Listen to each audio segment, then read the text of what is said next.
और अगली खबर चंडीगढ़ से, जहां पर महत्वपूर्ण रहा विधानसभा का शीतकालीन सत्र। स्पीकर हरविंदर कल्याण ने इसको लेकर जानकारी दी है।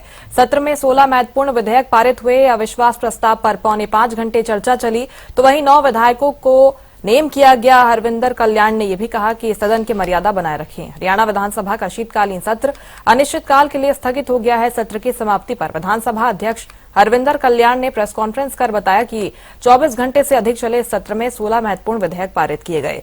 स्पीकर ने कहा कि अविश्वास प्रस्ताव पर करीब 4.25 घंटे चर्चा हुई और सभी सदस्यों को बोलने का पर्याप्त समय दिया गया। उन्होंने सदन की मर्यादा पर जोर देते हुए कहा कि सदस्यों को संयम बरतना चाहिए। सत्र का समापन राष्ट्रगीत और राज्य गीत के साथ हुआ।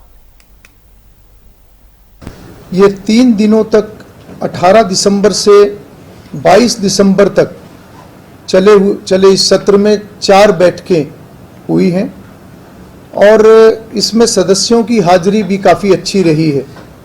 सत्र की कुल अवधि 23 घंटे और 45 मिनट रही है। सत्र की उत्पादकता की अगर मैं बात करूं तो वो 100% से अधिक रही है। आप सब जानते हैं कि शीतकालीन सत्र आमतौर पर एक छोटी अवधि का सत्र होता है, फिर भी इसके अंदर 3 प्रश्नकाल और 3 शून्यकाल इसके अंदर रखे गए। और प्रश्नकाल की अगर मैं बात करूं तो 40 विधायकों के 80 प्रश्न स्वीकृत हुए तथा ड्रॉ में 60 प्रश्न निकले थे। और ओरल की अगर हम बात करें तो ओरल में 60 में से 51 प्रश्न वो टेकअप हुए हैं, जो लगभग 85% है।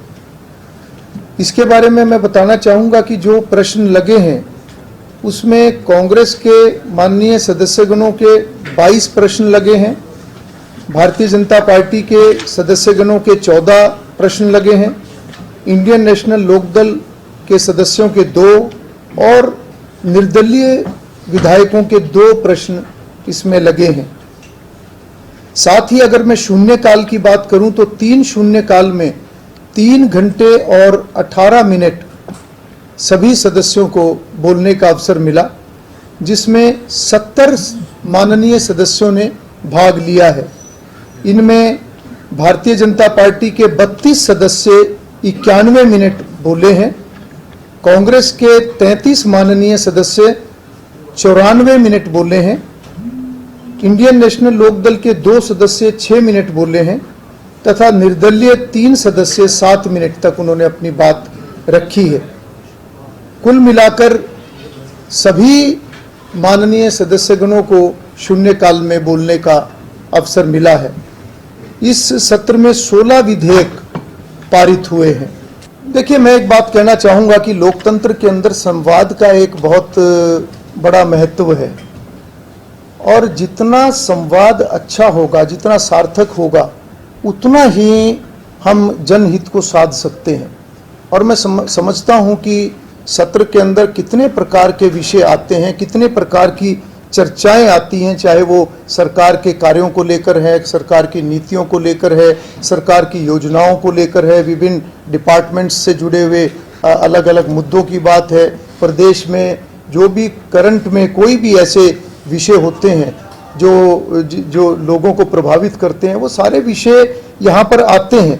और कई बार इस प्रकार के विषय भी आते हैं जैसा कि मैंने अभी बताया कि कई बार कोई कार्य सरकार का या कोई फैसला ऐसा होता है जिसके कारण से समाज के अंदर कोई भ्रांति फैल जाए, तो वो भी जिम्मेवारी सदन और माननीय सदस्यगणों की होती है कि वो प्रदेश की जनता को क्लियर बताएं कि इसकी असलियत क्या है। साथ ही साथ बहुत सारी इस प्रकार के विषय भी आते हैं जो हमारे गौरवशाली इतिहास से जुड़े हुए हैं, ताकि हमारे समाज के अंदर वो विषय भी निरंतर जाते रहें। तो मैं समझता हूं कि हर प्रकार के विषय आते हैं और जितनी व्यापक चर्चा होगी उतना ही एक जागरूक समाज का हम निर्माण कर पाएंगे। और मैं समझता हूं कि व्यवधान से किसी का भी कोई हेतु पूरा नहीं होता, व्यवधान ना हो यही लोगों के हित में है। ये 3 दिनों तक 18